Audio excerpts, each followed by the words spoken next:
1절부터 5절까지입니다.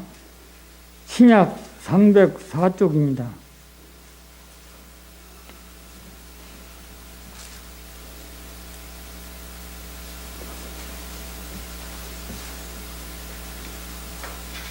다 같이 합독하시겠습니다. 14년 후에 바나바와 함께 기도를 드리고 다시 예루살렘에 올라갔으니 계시를 따라 올라가 여호와를 보고 전파하는 복음을 그들에게 제시하되 여기로 가는 자들에게 사사로이 한 것은 내가 다루는 일을 하는 것이나 달리 한 것이 헛되지 않게 하려 합니다. 그러나 나와 함께 있는 기다린 기도까지도 억지로 할례를 받게 하지 아니하였으니 이는 평안이 들어온 것이 문제될 뿐이라.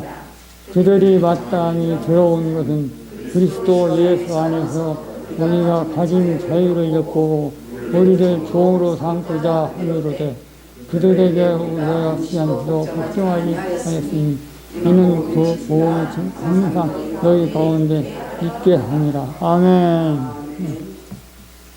오늘 갈라디아서 2장 1절에서 5절까지 우리가 합독했습니다.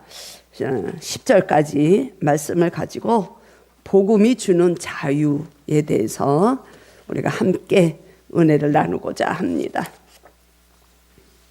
복음이 주는 자유, 복음은 예수 그리스도를 말씀하고 있는 것이죠. 여러분들은 얼마나 진리 안에서 자유를 누리고 계십니까? 예수님은 그렇게 말씀해 주셨어요. 저희들에게 요한복음을 통해서 너희가 온전히 진리 안에 거하게 되면 너희가 자유롭다. 제가 이 말씀을 이렇게 준비하면서 보니까 야 정말 바울은 그 복음 안에서 정말 자유를 누렸던 사도였구나 하는 것을 제가 또 볼 수가 있었습니다.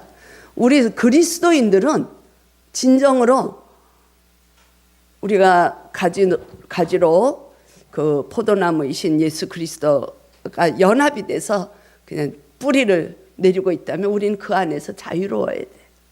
자유로워야 돼. 나무가 이렇게 튼튼하게 서 있으면 그 가지는 아무리 이게 뭐 흔들리고 비바람이 오고 무슨 환경의 상황에 굴하지 않고 이 가지들 그대로 붙어 있잖아요. 그 가지가 얼마나 자유롭게 나풀거리며 있는 것을 우리가 볼 때 그 속에서도 우리는 이게 영적인 말씀을 통해서 또 깨달을 수가 있습니다. 저와 여러분들은 진정한 그 자유를 누릴 수 있기를 축복합니다. 뭐 갈라디아 오늘 본문에 그런 말씀은 없는 것 같은데 이게 웬 말씀인가? 우리가 그렇게 생각할 수도 있는데 내가 주님과 상관없이 내가 마음대로 사는 거는 방종에 이를 수도 있지만 주님 안에서 들어가 있을 때는 우리는 너무 쉬운 생활을 할 수가 있어요. 저 여러분들은 인생의 이 순례길을 가면서 어렵죠? 힘들고 고단할 때도 있고 장애물이 걸릴 때도 있지만 정말 자유를 느끼는 자들은 단순하게 생활할 수가 있어요. 주님이 하라고 그러시면 하고 하지 말라 그러면 안 하면 돼요.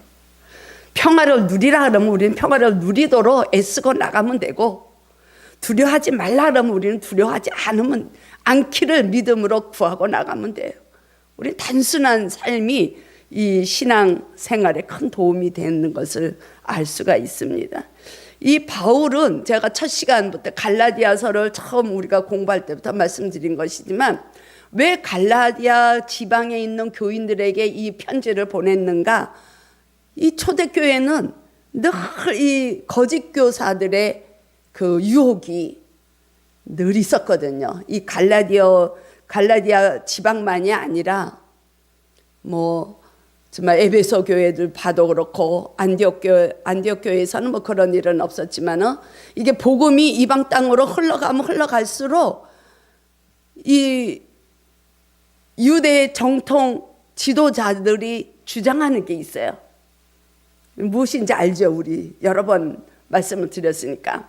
할례 문제, 아니면 또 영지주의, 영은 거룩하고 육체는 더럽다, 뭐 이런 거를 주장하는 사람들도 있고, 그 정통 유대 종교 지도자들이 원하는 것은 너희들이 예수 그리스도로 인해서 구원을 받았다 할지라도 우리 전통으로 내려오는 조상으로부터 늘 지키며 내려왔던 그 할례를 너희들이 받아야 온전한 구원을 얻을 수 있다, 이렇게 주장을 하는 그 거짓 교사들에 의해서 이 갈라디아 교회도 혼란에 빠지게 되고, 또 이 기독교를 배교하는 일도 생기고, 그 마음이 너무 안타까워서 이제 바울이 편지를 보내게 된 동기가 있는 거죠. 근데 여전히 그 문제가 여기에서도 도사리고 있어요. 1절에서 보면 14년 후에 이 바울이 얘기하는 거죠. 14년 후에 바나바와 함께 디도를 데리고 예루살렘에 올라갔다. 이 예루살렘에 본부가 있거든요. 그래서 거기서부터 이제 그 기독교가 이제 파송이 돼서 이 바울과 바나바가 안디옥으로 가서 이제 선교를 하고, 이 14년이라는 그 기간은 예루살렘에 올라갔다 온 후에 14년이 지난 다음에 학자들은 이제 세 번째 3차 전도 여행 때 예루살렘으로 올라갔다 이제 이렇게 보기도 합니다. 어쨌든 14년이라는 긴 세월 후에 이 바나바와 함께 본부로 올라간 목적이 있어요. 그때 이 디도를 데리고 가죠. 바나바는 어떤 사람이냐 하면 이 예루살렘에서 안디옥 교회로 파송할 때 함께 바울과 동력자로 선교 파송을 받은 자예요. 바나바를 여러분들은 얼마나 그 대해서 알고 계신지 모르겠는데, 이 바나바는 이 바울이 회심하고 한창 그 복음을 전할 때에 사람들이 굉장히 두려워했어요. 같은 유대인들이 바울을 어떻게 알고 있었습니까? 유대인들은 그냥 기독교인들을 죽이는 사람들, 예수 그리스도를 믿는 사람들을 죽이기 위해서 다메섹을 통해서 가다가 예수님을 만났잖아요. 그래서 이 바울에 대해서 정말 그 율법에 능통한 자, 그 바리새인 중에 바리새인, 그래서 하나님의 계명을 따르지 않는 자들은, 예수를 믿는 자들은 다 잡아서 죽이려고 했던 그 바울의 그 모습을 알기 때문에 모두가 이 바울이 회심하고 나서 복음을 전할 때 있을 수 없는 일이라고 의심을 많이 하게 되는 거예요. 그렇지 않겠어요? 내가 이쪽 법을 따라서 막 그 법을 떠난 사람들을 죽이고자 가는데 갑자기 자기의 마음이 변해가지고 이쪽에 가가지고 복음을 얘기하고 이쪽에 가가지고 여기서 만난 예수님을 전할 때 이쪽에 있던 사람들은 모두가 다 저게 진짜냐 의심을 하게 되는 거죠. 그때에 도와준 사람이 바나바예요. 바나바가 바울을 믿고 변호해주고 바울을 계속 돕게 되죠. 그게 이제 사도행전을 보면 계속 나오게 되는데, 이 바나바는 본명은 사실은 요셉이라는 사람입니다.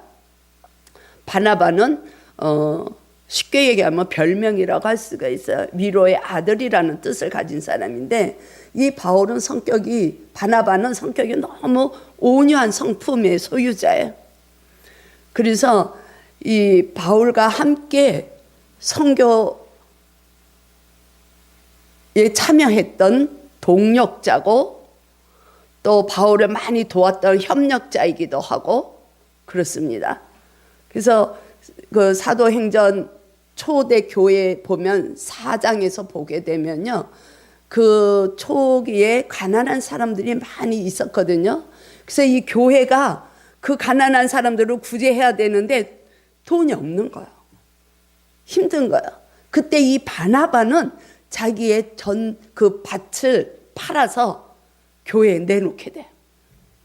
그래서 가난한 사람들을 구제하는데 써달라고 밭을 다 팔아서 헌신하는 구제에도 앞장선 자예요. 그 모습을 보고 흉내내다가 죽음을 당한 사람들도 있죠. 우리가 잘 아는 그 사도행전 5장에 나오잖아요. 아나니아, 그런가? 이름이? 갑자기 생각이. 아나니아와 삽비라.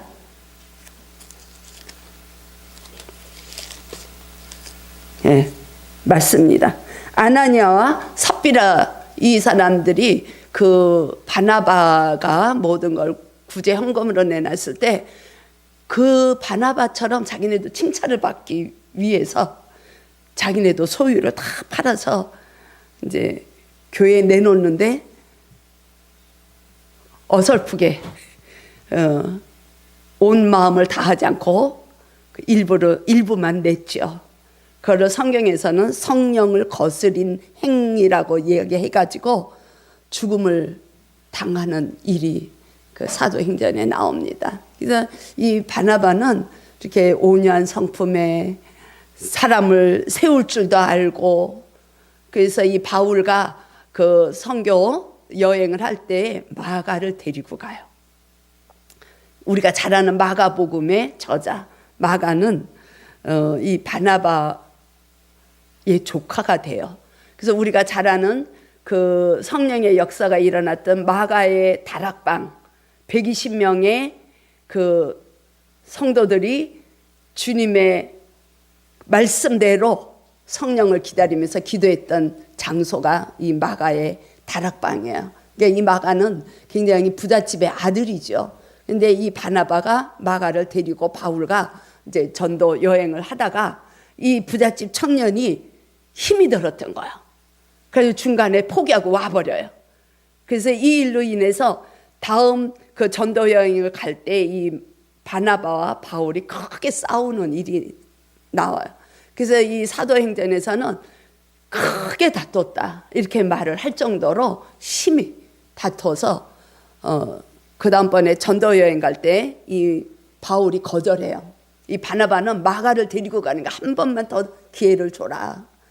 또 다니다 보면 이 마가가 어떻게 또 변화가 될지, 하나님의 역사가 어떻게 일어날지 모르는 거 아니냐. 물론 이건 성경에는 그런 구체적인 이야기는 없지만 이 바나바는 마가를 데리고 가기를 이제 바울한테 부탁을 하죠. 근데 바울은 칼 같은 사람인가요? 아닌 건 아닌가요? 그 사람 믿을 수 없다. 첫 번째 너 힘들다고 돌아간 사람을 어떻게 다시 전도 여행에 데리고 가겠느냐 하고 거절을 합니다. 그래서 그때 이제 헤어지게 돼요. 바나바는 마가와 전도 여행을 떠나고 이 바울은 실라를 데리고 이제 전도 여행을 떠나게 돼. 그래서 우리가 잘 아는 것처럼 그 감옥에 들어갔을 때도 그 바울과 실라가 그 옥중에서 찬양하는 그런 말씀이 이 성경에 나오고 있지 않습니까? 그런데 오늘 그 바나바와 함께 이 디도를 데리고 올라갔다. 디도를 데리고 간 목적이 있는 거예요. 그래서 그 디도를 데리고 가는데 바울이 자기 자신의 의지로 바나바와 의논해서 디도를 데리고 간 것이 아니라 계시를 따라서 올라갔다. 그렇게 2절에서 말씀해 주고 있습니다. 2절 보실까요? 계시를 따라 예루살렘으로 올라갔다.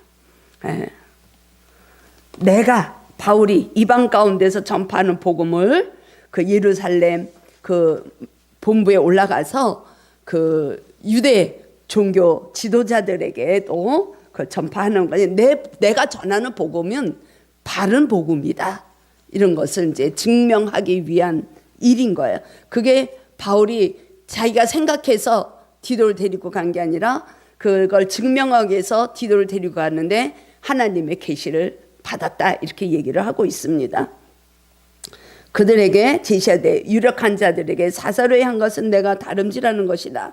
다름질한 것이 헛되지 않게 하려 함이라. 나는 다른 복음을 전하는 것이 아니라 나는 바른 복음을 전하고 있다. 구원은 오직 율법으로 인한 행위, 할례를 받음으로써 구원이 온전히 되는 게 아니라, 얻는 것이 아니라 오직 믿음으로 구원은 얻는다는 것을 증명하기 위해서 이 디도를 데리고 가는 거야. 이 디도는 3절에 그렇게 소개를 하고 있죠. 디도는 헬라인이라고 소개를 하고 있습니다. 헬라인은 할례를 받지 않아요. 유대인들에게만 할례가 주어지는 거야. 그래서 이 이방인들, 헬라인들은 유대인들이 좀 우리랑 다른 참 천한 민족, 이렇게 이방인들을 보는 선민 의식이 있었죠, 그들에게. 근데 이 할례를 바울이 받지 않게 했어요. 3절에 그렇게 말씀하고 있죠. 나와 함께 있는 헬라인 디도까지도 억지로 할례를 받게 하지 아니했다. 바나바와 이 바울이 디도와 함께 그 예루살렘 본부로 올라갔을 때 그 유대주의자들이 그렇게 얘기를 한 거예요. 이 디도도 할례를 받아야 된다. 그때 이 바울이 반대를 하죠. 할례를 받지 않게 합니다. 그래서 믿음으로 구원받는 진리가 율법에 의한 것이 아니다. 믿음으로 가야 되고, 그 율법에 의한 행위는 거짓 다른 복음이다 하는 것을 제시를 하게 되는 거예요. 그래서 할례를 받든지 할례를 안 받든지 상관없이 오직 믿음으로 구원을 얻는다 하는 것을 제시하기 위한 목적이 있었던 거죠. 그래서 이 디도로 데리고 가는 것입니다. 참, 저와 여러분들도 보면, 지금 이 시대도 보면 우리도 그렇게 배웠죠. 한국교회 초기에 너무 그 상황도 어려운 시대고, 일제시대를 거쳐서 전쟁이 일어나고 너무 어려운 상황 속에서 교회를 나오게 되면 너희들은 잘 살 것이고 복을 받을 것이고, 이런 말씀들을 많이 들었어요. 그래서 교회를 나가게 되면 거기에서 이제 교회 생활을 어떻게 해야 되냐, 뭐 이것도 해야 되고 저것도 해야 되고 봉사도 해야 되고 구제도 해야 되고, 그래서 11조도 해야 되고. 그래서 제가 처음에 우리 남편을 따라서 교회 갔을 때만 해도 그런 얘기들을 많이 했어요. 11조를 안 냈더니 그 다음 달에 그 11조에 해당되는 안 낸 것만큼에 대한 보응을 받았다. 그래서 그만큼 우리 집안에 어떤 일이 생겼다. 그런 일들을 참 얘기들을 많이 했었어요. 권사님 하면 생각나실 거예요. 그죠? 11조를 안 냈더니 그거에 해당하는 것이 우리 애가 아파서 병원에 갔더니 그 돈이 그대로 나왔다. 아니면 그 이상의 돈이 나왔다. 우리가 이걸 11조를 안 했기 때문이다. 그런 이야기를 참 많이 들었어요. 초기만 해도. 그거는 사실 다른 복음이에요. 다른 복음. 복음은 우리가 지금이라도 제대로 배워야 되는 거예요. 그래서 복음은 오직 우리의 구원은 믿음으로만 온다는 것이에요. 동의하시죠? 그러면 우리가 초신자들이 아직 하나님의 감사함이 연약해서 11조를 안 드린 사람들은 구원을 못 받느냐? 그게 아니에요. 그럼 교회 가서 성가대로 봉사하지 않고 구제 사역에 내가 동참하지 않았으면 내가 구원을 못 받느냐? 절대로 아니라는 것이에요. 그거는 다른 복음이라는 것이에요. 진짜 복음은 뭐냐? 예수 그리스도를 믿는 믿음으로 우리는 구원을 얻는다는 사실입니다. 우리는 그래서 진리를 바르게 알려줘야 돼. 그래서 그 의식이 우리 안에 잠재되어 있어요. 그래서 내가 11조를 안 하면 안 되고 성가대 봉사를 안 하면 안 되고 식당에서 봉사하는 것을 아주 큰 무슨 그런 거 하면 믿음이 좋다고. 저 집사님은, 저 권사님은, 저 장로님은 믿음이, 저 목사는 그게 아니라는 거예요. 11조는 감사의 표시예요. 11조가 제일 먼저 어디서 나왔는지 아세요? 아브라함에게 멜기세덱이 왕이 아브라함을 축복할 때 그 축복을 받고 감사의 표시로 멜기세덱 왕에게 아브라함이 11조를 바쳤다. 창세기에 그렇게 나옵니다. 그래서 우리는 하나님의 은혜가 너무 감사하고 하나님의 은혜가 많아서 내 마음에 있는 우리 생활에서 꼭 필요한 생명줄, 물질로 주님 앞에 10개 주신 것 중에 모든 것 주신 것 중에 하나를 대표해서 드리는 거예요. 그래서 11조의 원뜻은 모든 100%를 다 주님 앞에 드리는 거예요.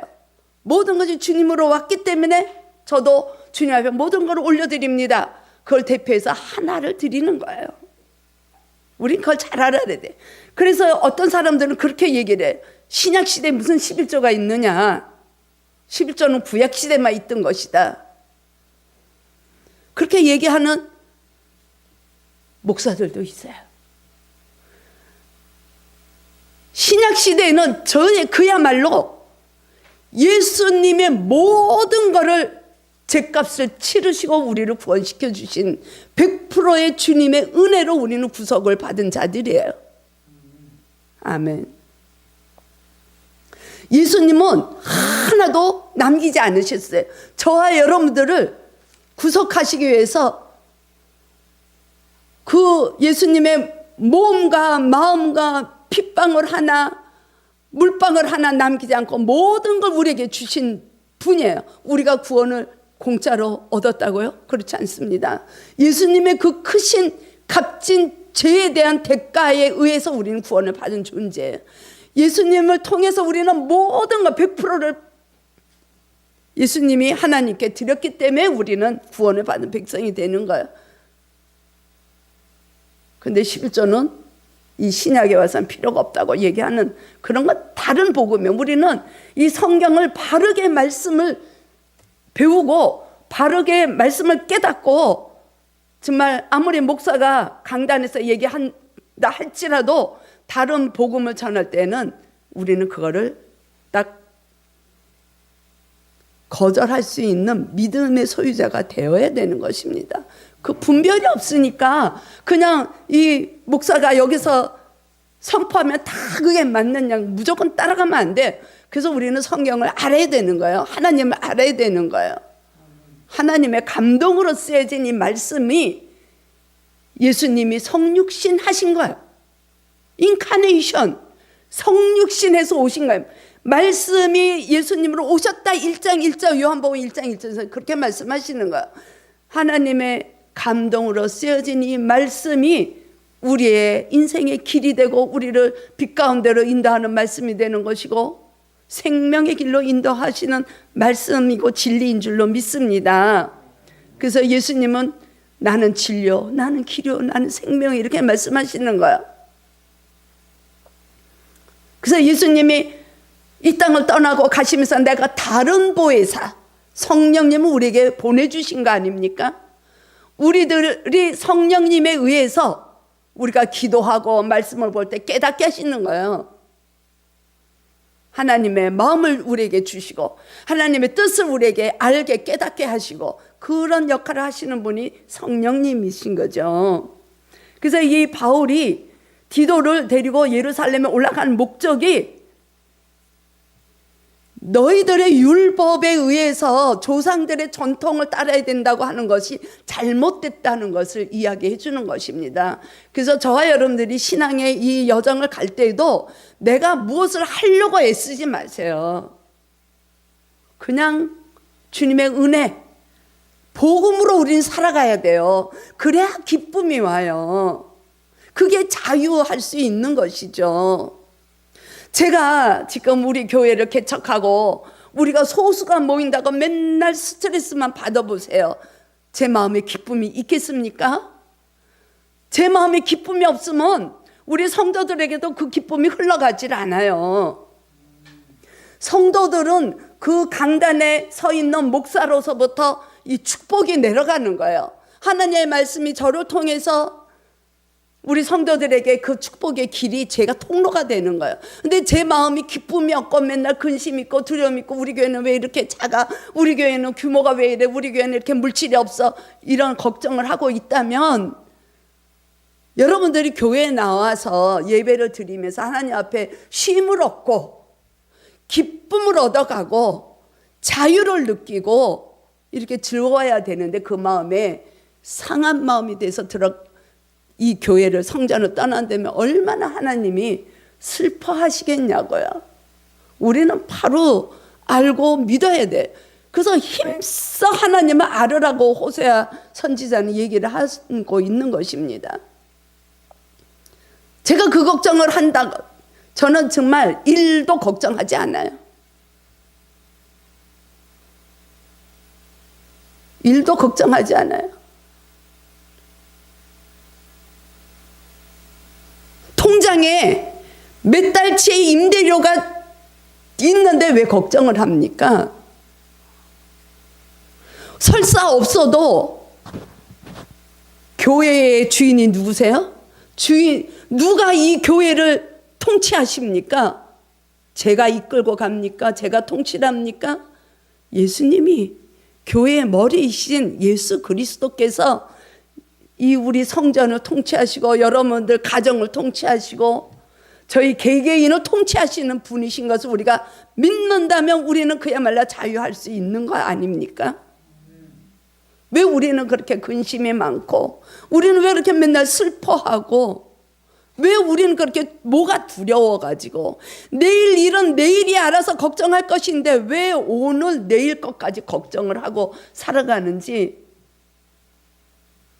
정말로 참 안타까운 일들이 너무 많은 거예요. 우리는 그러지 말자는 거예요. 우리 교회는 우리는 그냥 건강하게 그야말로 진리 안에서 우리는 부족하면 부족한 대로 풍성하면 풍성한 대로 기쁨을 누리며 가자는 거예요. 그래야 위로부터 오는 평강을 누릴 거 아닙니까? 우리 교회가 외형적으로 봤을 때 지하에 있고 외형적으로 봤을 때 작은 교회고 외형적으로 봤을 때 성도가 적지만 우리는 다른 교회를 선교를 하고 힘든 사람이 있어서 감동을 주면 그냥 사랑을 베풀어요. 액수 상관없어요. 놀래는 거예요. 제가 어쩌다 제가 왜 이런 거를 일일이 재정을 공개 안 하느냐, 우리 성도들의 마음에 혹시라도 근심이 갈까 봐 공개 안 하는 것뿐입니다. 그러니까 여러분들이 이 교회가 어떻게 운영이 되는지 전혀 걱정 안 하시잖아요. 주님이 다 이끌어 가시는데 왜 우리는 그거를 걱정하고 염려하고 있는가? 그건 하나님의 뜻이 아니에요. 하나님의 마음이 아니에요. 하나님의 뜻은 우리가 그저 감사한 삶을 사는 게 하나님의 우리를 향하신 뜻이에요. 우리가 기뻐하고 사는 것이 하나님의 뜻이에요. 그래서 너희들은 날마다 쉬지 말고 기도하라는 거야. 나하고 입맞춤을 하자는 거예요. 하나님은. 그래야 내 마음을 알고 내 뜻을 알지 않겠느냐. 그게 진정한 자유를 누리는 삶이라고 저는 생각합니다. 오늘 정말 주님이 저 감사해요. 지금 완전히 원고에 제가 이렇게 써놓지만 전혀 원고에 없는 말씀을 주님께서 주시는 대로 제가 지금 선포하는 거. 정말로 자유를 누리자는 거. 정말 내 모습 이대로 가면 돼요. 비교하지 마세요. 왜 다른 교회를 비교하고 왜 큰 교회를 비교해서 내가 작아지냐고. 왜 남의 가정을 그들이 돈이 많다고 그야말로 그들이 잘 사는 거냐? 잘 사는 거하고는 달라요. 그들은 그냥 부자로 사는 것 뿐이에요. 잘 사는 건 라인이에요. 근데 사도행전 16장을 보게 되면 이 디모데는 바울이 할례를 받게 해요. 그러니까 아버지가 이제 헬라인이니까 이제 디모데도, 이제 유대인들은 원래 이제 8일, 태어나서 8일이면 할례를 행하는데 이 디모데는 이제 할례를 받지 않았던 사람이죠. 그래서 사도행전 16장에 그렇게 나와요. 디모데에게는 할례를 받게 해요. 디모데는 할례를 받지 않았어도 먼 데서까지도 이 디모데는 칭찬받는 자다, 이렇게 나옵니다. 그런데 왜 디모데에게는 할례를 받게 했는가? 그때만 해도 이 바울의 마음에는 디모데를 데리고 이 흩어져 있는 유대인